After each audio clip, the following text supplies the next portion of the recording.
Previously on Buy a House with Sweat Equity.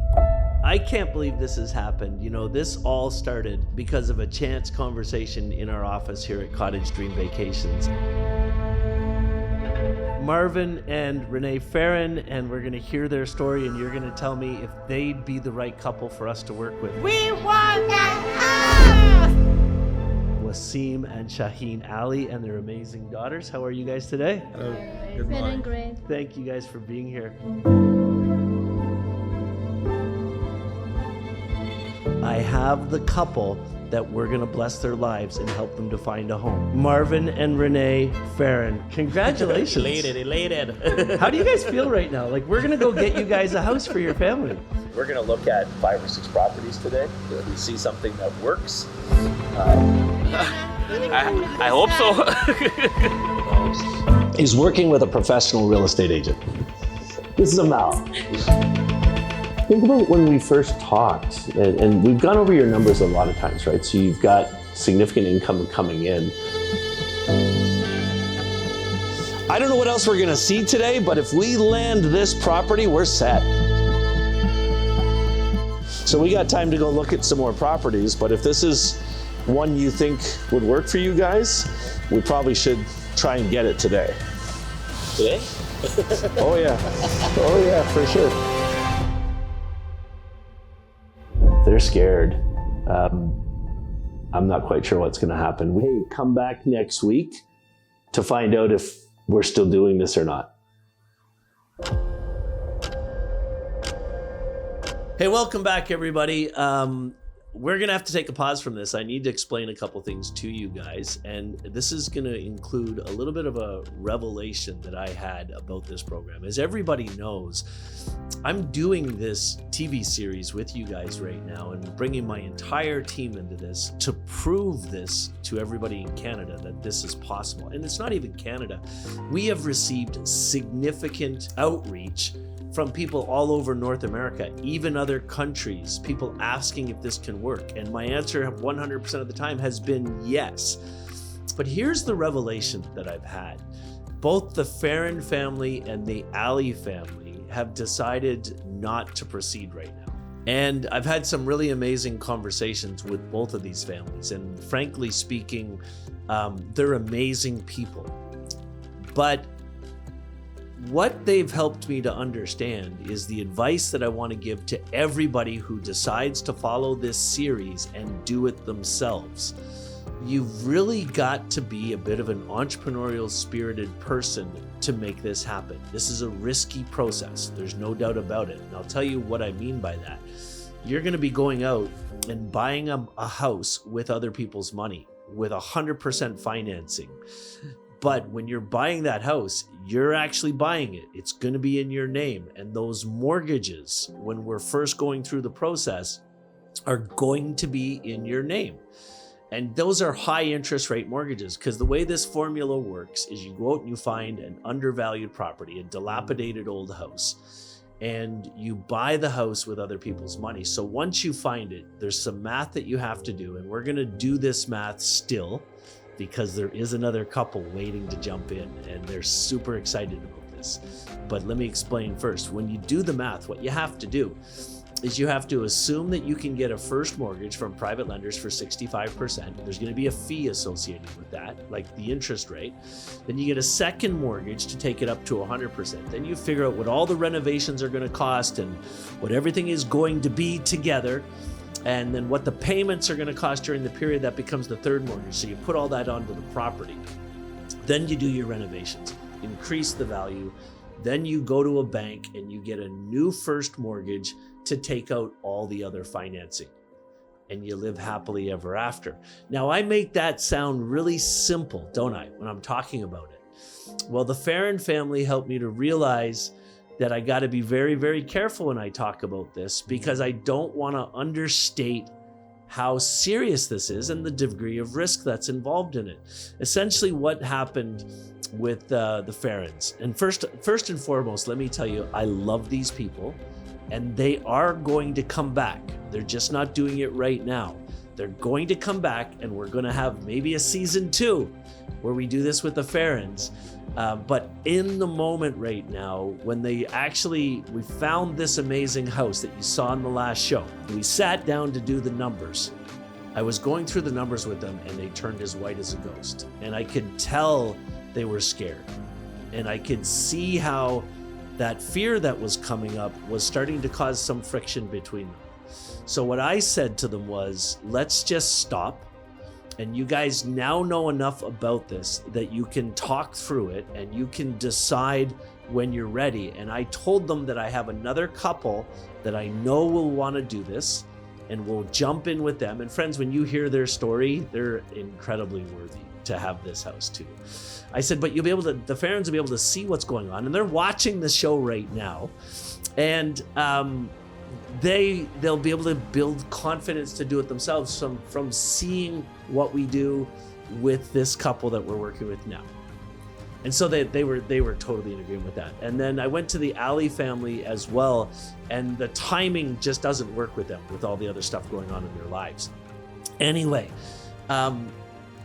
during the process, anybody that does this, you got to be willing to get your hands dirty. You got to be willing to work hard and make sure that you put the effort in. But the more effort you put into it, the less cash you have to spend, the better the value equation is going to be at the end. That's where you're going to get the most value out of this. Anyway, I want you guys to all go in the chat right now and give your love to the Farrens and Allies. I know, like me, you guys fell in love with them as you were meeting them and seeing them on the show, and they will be back on this show in other seasons that we do. I promise you that. And right after this short introduction, I'm going to introduce you to an amazing couple that we're going to bless their lives with this free house. My name's Ken Dunn. I'm a real estate investor, developer, and a national housing advocate. For decades now, thousands and thousands of Canadian families have been stuck in situations that they don't want. They want to own homes. They want a place to call their own and raise their families. And they're struggling trying to put the money together for a down payment. They're struggling trying to keep their credit in good standing, paying for rent, being moved around, and never feeling settled down. Real estate investors have been using strategies for decades where they buy houses with other people's money, they borrow the money to increase the value, and they sell the houses, making incredible profits. I'm going to show these Canadian families how to use the same techniques to buy their dream homes. They're not going to need down payments. They're not going to need credit because they're going to buy a house with sweat equity. All right, welcome back, everybody. I'm super excited to be here with you guys right now. And listen, so like I was telling you guys before the intro, I love the Farrens and the Allies, and it was legitimate reasons why I decided to just give them a break and come back to them later. But I got to tell you a really quick story. You guys all know that this whole idea wasn't mine. This whole idea came from my director of marketing, and now having worked with him for months and months and months, a dear friend of mine who popped the idea in my head based on what I was doing and he literally changed my entire vision in my company and got me so jacked up about being an advocate for people right across Canada to do this stuff that when things changed with the couples I wanted to do this with, I went to him and I said, do you know anybody else that we could get to do this? And I saw what happened in his eyes the minute I said that. He confirmed for me that he wanted to do it himself. So I want to introduce everybody right now to Hassan and Darshani. Hey guys. Hey. Hello, hi Ken. So can you believe you're actually sitting here right now? No, I don't believe it right now because you were on vacation for a while and then all this stuff happened at the while you were gone. So I was really worried personally, but then it just turned out great. Yeah. So I want to give everybody a chance to get to know you guys right now, and it's been a real blessing for me to get to know you, to work with you, but also become friends with you guys. And your story is really touching. You're new immigrants to Canada. You've been here for 3 years now. 3 years, going on the fourth. The fourth years right now. Yes. So talk a little bit about like where did you come from? Why did you choose Canada? What was it all like? What happened? Why did you come here? So basically, we were working in Dubai, and Hassan's parents were already in Canada.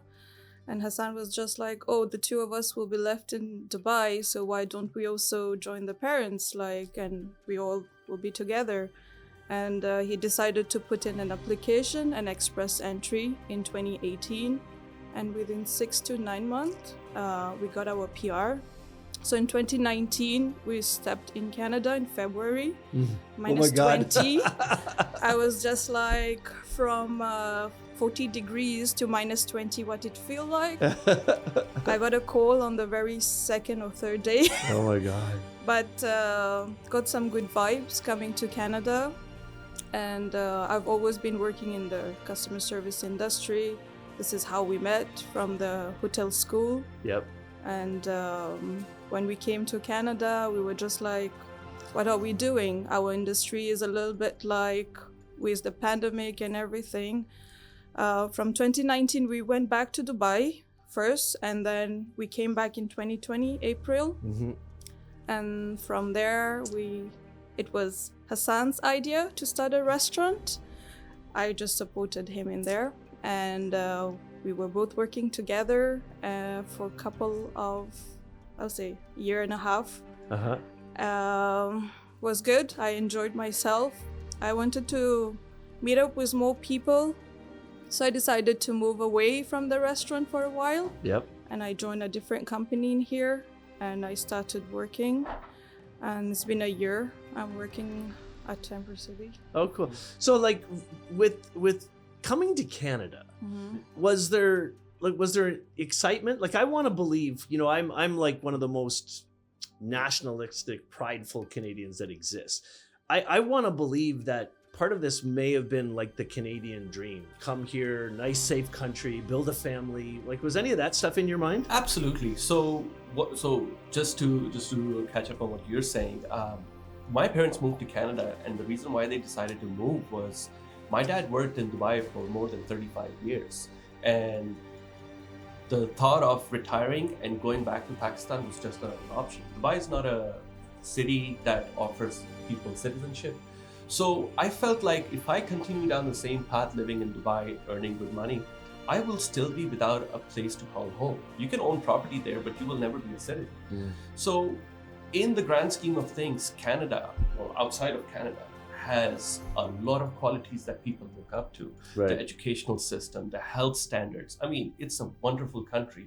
4 seasons, all kinds of terrains, landscapes. So for us, logically speaking, it was the perfect opportunity. That is the place that we wanted to be. So what was your plan coming here? Was it, let's get settled, let's buy a house, Yeah, so we were both in a phase of our life where we had matured from our initial entry-level positions. We were entering into senior roles. We had saved up a good amount of money. So our first thought was, all right, we both work for international brands. We'll just get an extension or get transferred to one of the properties down here. But when we landed, and this was all pre-planned, the industry was shut down. The hotels were being used as Shelters, and they were being used COVID. as for COVID.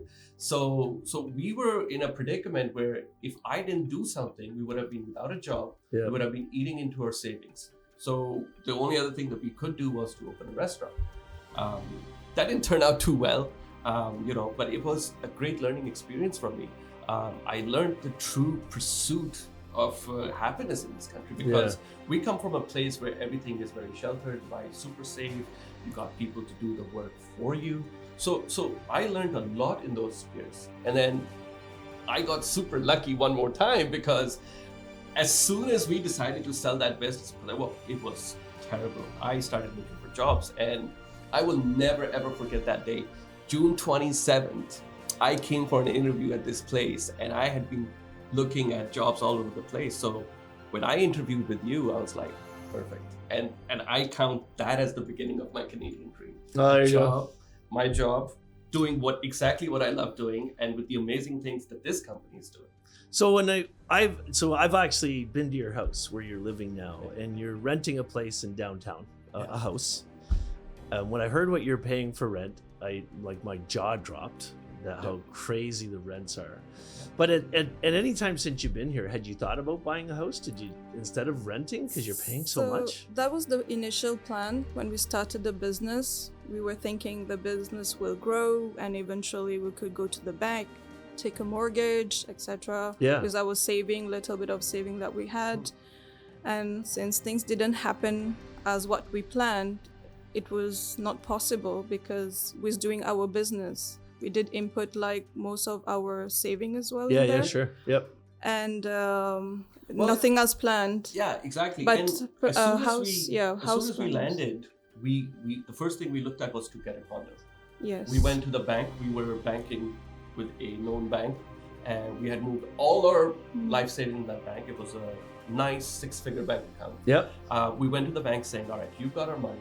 We know that we have the money for the down payment. We don't have a job today, but we'll start a business, we'll earn some revenue, and we have at least the payments to cover for at least 2 years, even after doing the down payment. Bank just said no. No. Yes. We had Because of your credit we had no history, credit score. no credit score, Right. Not considered to be having stabilized job, like stable How job. much was this condo? You like? Did you have a condo in mind? Like, Yeah.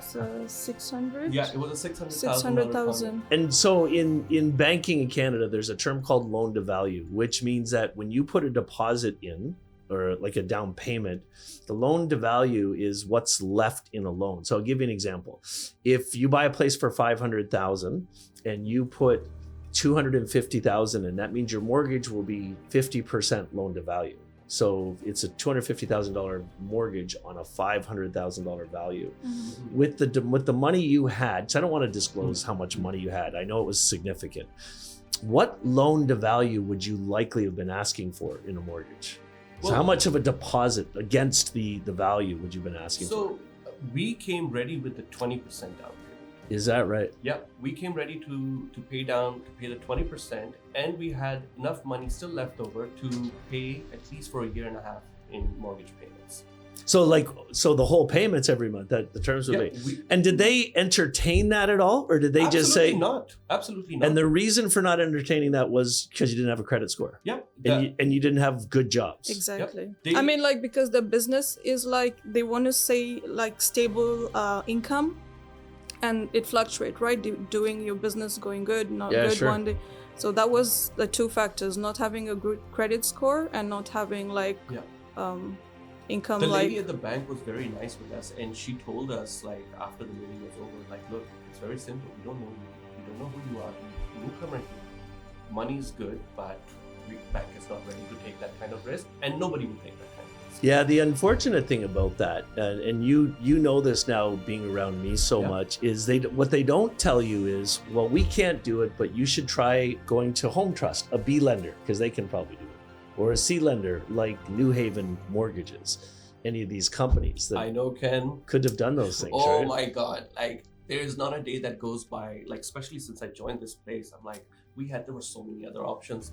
I just wished that somebody was just kind enough to tell us, to give us this little piece of advice, like, hey, look, this is not the end of the world. There are other options. Nobody did. Well, you get it. We're not just doing this show to help you guys get a house. We're doing this show to use you as an example for millions of people.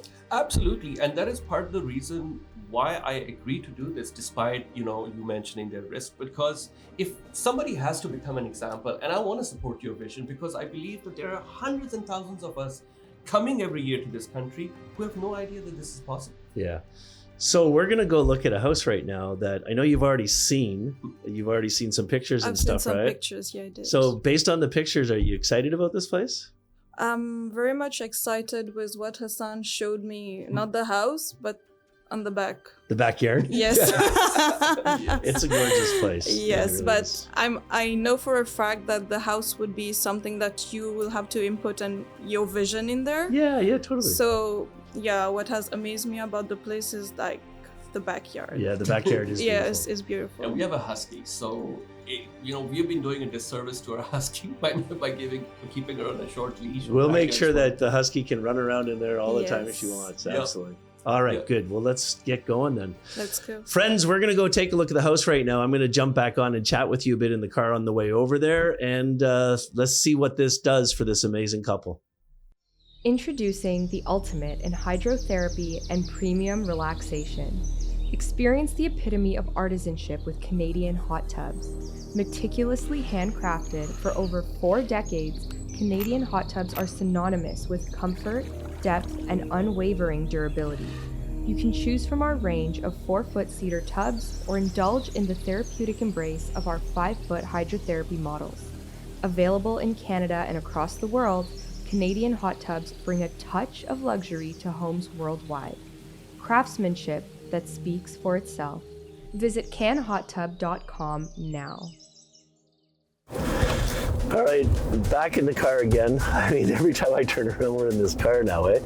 So what we're doing is we're taking Hassan and Darshni over to see this property that I showed you in the last episode, and Marvin Farron really liked it. There was no doubt about it. I think it's like one of the perfect situations, and I'll explain a little bit about, I don't know if I mentioned this in the last show, so I want to talk to you about this right now. It's an estate sale, and that's probably one of the reasons that it's looks so perfect, because there was an old couple living in it, or a man or a husband or a wife, one of the two, and they lived their final days in there, but also they didn't do anything with it. They owned it for 40 years. So that's why it's such a good deal. I also know, like you guys have seen and we've been talking about, in this market right now, this price range of house, it's a very, very hot market. And so I'm taking them over there today, really, really quickly. We were only there 2 days ago. We're going over there right now, and if they like it as much as I do, then we're gonna put an offer in and grab it. So some of the things you could be looking for when you're out looking at properties, you're trying to find a derelict property, right? So the cheaper the property you can find, the better. So here's some of the things that you can actually look at. If you're looking for really cheap deals and you want this to work, number one, look for estate sales. If you're really serious about this, what I would do, and I've done this many times, I'd suggest to you guys, is in your local town or community, this works really good in small towns, there's normally one like top-notch best attorney that handles most of the estate sales when people's die. So you could call them up and get to know them and just say, hey, listen, if you ever have an estate sale, I'm looking to buy something like that. And that could really, really work for you. So don't be afraid to actually do that. Another thing that you can do, though, in addition to that, is talk to your local banker.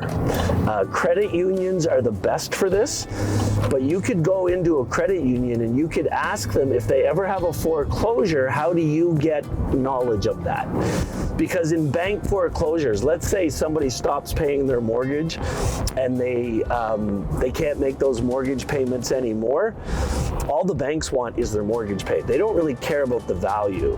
Sometimes what they normally do with foreclosures is they give them to real estate agents, and real estate agents are still going to try and sell it for as much as they can because they get bigger commissions that way. But if you can talk directly to the bank, I have literally bought properties right from credit unions and only had to pay them what they were owed in the mortgage and the interest.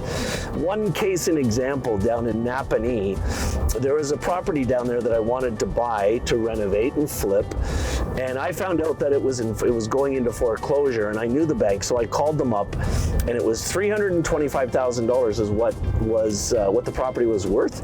There was a $70,000 mortgage that hadn't been paid in a year, so I offered to give them $70,000 plus the interest. It came out to about $86,000, and they gave me the property. So think about when you're talking about lift and the equity, think about the value I already had in that. Another option, go out and find out who are the wholesalers in your area.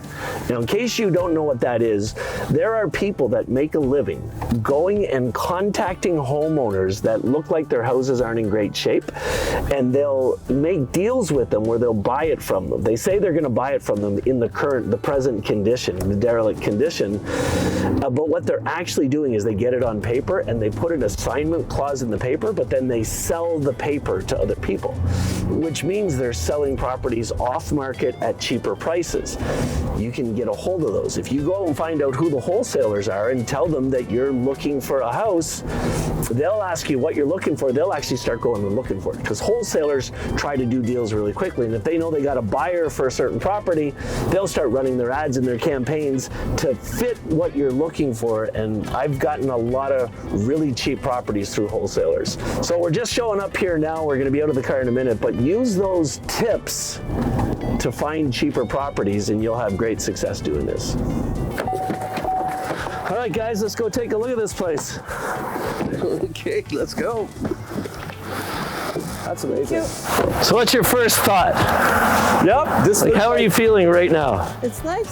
Yeah, it looks like the perfect fixer-upper. So if you look down the street, Darcy, this is one of the things when I'm looking at these properties that I'm looking at is the other houses around, because it's going to give me a feeling for the quality of the people that are living around you. And one is at this time of year, so we're in the fall now, most of the leaves have fallen off the trees. And as you look down, you see most people have even raked the leaves off their lawns. Yeah. So that tells me you're moving into a good neighborhood. And then we've already looked at the city in general, and this part of the city has more established homes, higher incomes. So it's a really safe place to be moving into. I know you were excited about the backyard for your dog, so let's start out there and take a look at that. Then we'll go inside. Hi. Hey, Nice to meet you. have you guys met him out yet? How are you? Good. How are you? This is Darcy, and you know Hassan already. Hello, Hassan. How are you? Yeah, good. Excited? Yep. Awesome. Let's come on out here and take a look at this. So this is the backyard, and it's amazing. What I didn't realize until right now is the other building put this fence up recently. Yes. So that's free. Like that's And something this is new. that's something we don't have to do. That length of fence from the back to the front is easily $10,000. Wow.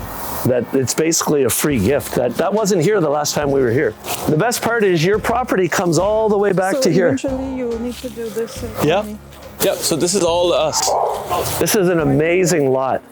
I'll tell you, one of the things that I would do though is and you guys can do this at the appropriate time in the future, I'd go back to the apartment building owner that's doing this, is on top of that fence. You've ever seen those sails? Like they're canvas, Yeah. and they use them for shade. Like you probably see them in Dubai where they have them up. Well, I'd get them to put something like that on top of the fence so that all those people with the windows there, they're not staring into your backyard. And they'll do that, right? It's amazing. Okay. Yeah, Like we'll do some negotiating with them. We might even convince them to do the rest of the fence. yeah. Okay. That's amazing. All right, let's go inside. The main thing is, look at the amount of space you have. If you live in this amazing country and you dream about having a house for your family, a home you can call your own, but you haven't been able to do that because you have a hard time building up a down payment, or the banks are telling you they can't help you because of credit, then pay attention. This ad is for you. My name is Ken Dunn, and I'm a real estate investor and a national housing advocate. I have to tell you, there's a housing crisis going on right now, but the governments aren't going to fix it for you. All the governments are worried about is building more apartments, building more rental units. But until we figure out a way to help Canadians right across this country to buy homes with no money, then the crisis is never going to end. But don't worry, I've got the solution. I've been investing in real estate projects for more than 30 years, and I've never used any of my own money to buy the real estate. Here's what happens. I find a place that I want to buy. I look for places that are cheaper than the market, so they're the below value, and I buy the properties with private money, 100%. And then I renovate the properties, increase the value. Then I go to the bank and say, hey, I own this house that's worth $800,000 and I only need a mortgage for $600,000, and they give me the mortgages. And you know what the dirty little secret the banks won't tell you is? If you have equity in the property, they're not going to ask to see your credit. They're not going to ask about your loans. They don't ask about any of that stuff. I want to show you how to do this. I've helped hundreds of Canadian families just like you to buy homes without a down payment. And in this live workshop, I'm going to show you how to go out and find an undervalued house in your community that would make the right home for your family, and it's a fixer-upper. Then I'm going to show you how to buy that property without using any money. You use private investors funds, and I'll show you how to get them. Then I'm going to show you how to renovate the property using other people's money. And then once it's done, you're going to own a house that's got hundreds of thousands of dollars in equity in it, and you can easily get a bank loan and live happily ever after. It's called Buying a House with Sweat Equity. And if you click on the link, I'm going to show you exactly how to do it.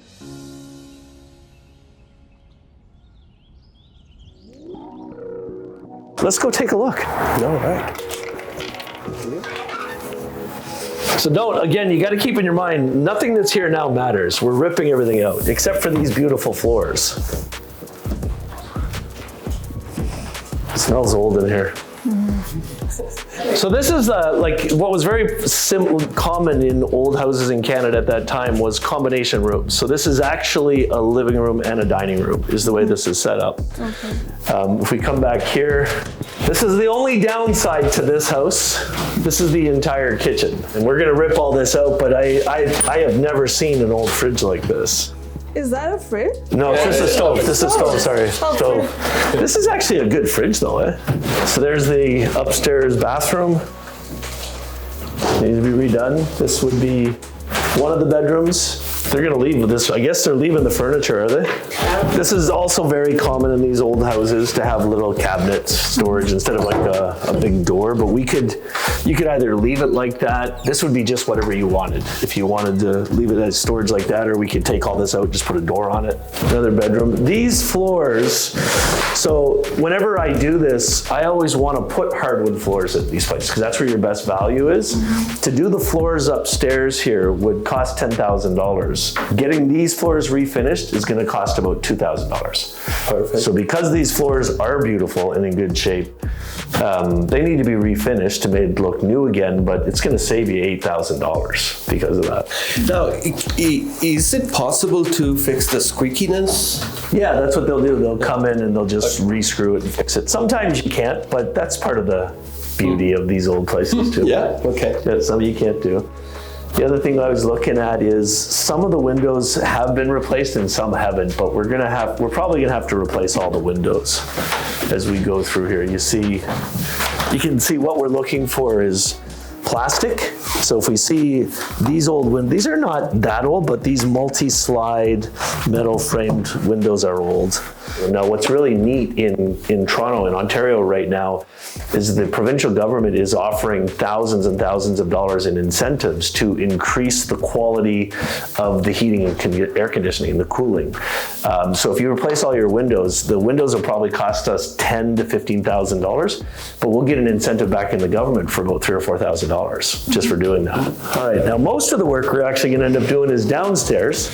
Another thing I liked about this, so this is your front entrance. You know, there's a little coat closet there, which is actually fairly big. I didn't realize it was so large. You can have a peek in there. It's a big closet. Oh yeah, it is. And then you have your front entrance to get it in and out. But there is the potential to turn this into a duplex. If you ever, like down the road, if you decided you wanted to keep it, but you want to move on to your next house, you could turn this into a rental property really easily. Because of the way this is set up, you could have this door that locks, so one person's paying for the upstairs, comes in the front door, and then the other person comes in here and comes down to their unit. So down here, we're literally ripping all of this out. Okay. We're gonna take it right back to the studs. I'm gonna go first. Because the room is so big here, we could literally create a wall right across here. So we're gonna get rid of all this. We're gonna put new wooding, new siding in, make it look very modern. We're gonna rip all this out, put a proper ceiling in, but then we could put a wall up here, put a door in here, so this becomes your master bedroom. It's all empty in here. Yeah. So what we could do is have doors here that go into a major walk-in closet that could go the whole length of it. So you could have like a really nice master bedroom size walk-in closet. And then we got to go in the next room for me to show you this. We're sharing the closet, right? We can have two closets, one big massive one and one little one. Give him curtain box. Yeah, that's perfect. Thank you. It's a fairly new furnace heating system, so you're not gonna be worried about replacing it there. This is rented, so you're gonna pay $10 a month to the company for that, but that's good. Now, when I'm looking at things like this, I'm always saying I want to put another bathroom down here. So what I like about this layout is it works perfectly, because what I can do is we can take the area from this side. This is a support. There's nothing, we got to leave this exactly where it is. But we can take from here all the way down here and make this one big massive closet for the master bedroom.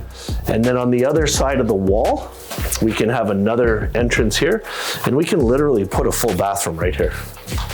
So your master suite could have a full ensuite and a full That's your closet. full bathroom. Yep. The only disappointing thing about this is just the height. You know, I'd want it to in the perfect world, if it was another foot higher, it would be amazing. But thankfully, you guys aren't as tall as I am. So for you guys, having a bathroom ceiling that's right here, it's okay. Totally. Well, the other thing that's really cool is, you know, if we put the wall right around here, this whole area is like a multi-purpose room. So like when the kids that are coming are really young, then they can play in here. You can just have toys. The room itself is big enough. When Julie and I had our kids, they basically stayed in our room for the first 3 years. And so we brought their crib right into the room. And so this is a massive room. You could easily do the same thing. Like it's just the size and dimensions of this space for what I'm thinking to use it for is really good, because it's so big. Yeah. The other thing that we want to do when we're actually deciding where does this wall go is thinking about what's going to be the best situation for later, right? Because let's say you decide to, you know, do this properly, live in it for a couple of years, and then sell it, so you can get all that capital, that extra cash out of it. The best use of this place in the future is going to be like a duplex. So somebody could buy it as an investor and rent both units. So if I'm thinking that I want to make sure I create the best situation for that, then I'm going to make this bedroom stop right here. So I create the most room out here, because I could easily turn this into a little kitchenette. So I have a little kitchen, and I'd probably put it like a little cabinet system on this wall here. So if I'm thinking through, what I'm saying is, okay, if I'm gonna do that, let's talk about it now so I can plan out what we're gonna do now. And what I mean by that is, on the other side of here is where all the water is and all the utilities are. So I could create a little bank of cabinets right along here that I have a sink, a dishwasher, and even a fridge could fit all in this space. So if I make the door here come right across to here, then all that space sets up later. So if you want to make it into a duplex, just put the kitchen right here, and then it's a small room, but it can still be a living room, eating room type thing. Now, if we're gonna do that, then when we put the wall up here, we instantly have to think, I'm gonna have cabinets that could come out to here. So what don't I want to have right here? The door to the bedroom, right? So we probably want to put the door to the bedroom here on this side, somewhere in this space right here, so that we're not screwing ourselves for later. So the big question is, do you like it? Do you want to buy it? Yes. Yes. I don't care what you say, I know you are. No, Darshini. It's my call, right? Yeah? It's your call, babes. I like your idea of having the bedroom down in here Yeah. with the closet. And the big closet for And you? the big closet without Hassan in there, so yes. Good job.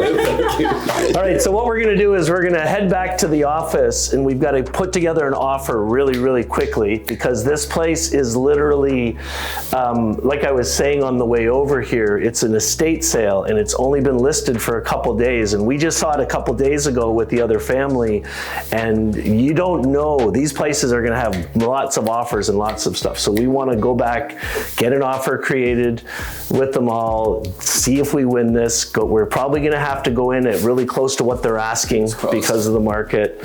And then if everything goes well, as soon as we get an accepted offer, then we'll sit down, we'll figure out what the budget is to do this place and get ready to make it into your home. Yeah, All right. sounds good. All right. Okay, friends, I can't believe how this happened, but just a couple of days ago, we were going in a completely different direction, but now we've got Darshini and Hassan that are super excited about this. I love this property. I think it's the perfect example for everybody to watch change. And what I want to know right now from everybody here, go into the chat and tell me how many people, now that you understand this house and you know what we're going to do do with it? How many people want this house? It's amazing. All right, last thing I'm going to do. There's been a significant amount discussed in this episode. And so what I want you to do is I want you to do two things for me. I want you to go into the chat and I want you to wish the Ali family and the Farron family amazing love, because they are beautiful people and we know they're going to help them some way. So give them some love. The second thing I want you to do is go into the chat and tell me, what's your biggest takeaway from today's show? And I'm going to throw in a third thing. I want you to share this episode on one of your other social media channels and help us spread the message of what we're doing. If you do those three things, comment, share some love with the Farrons and the Alis. Number 2, tell me your biggest takeaway. Number 3, share this episode. On next week's show, I'm going to do something crazy that I haven't done yet. Let me tell you what it is. Number 1, I'm going to give away $1,000 cash. But more importantly than that, one of you, just for doing that simple thing, is going to win a 2-day trip with me on my luxury 60-foot yacht. That's right, a vacation on a yacht. It literally costs people normally $3,000 to take my yacht for 2 days. You're going to get to do it for free. We'll see you next week.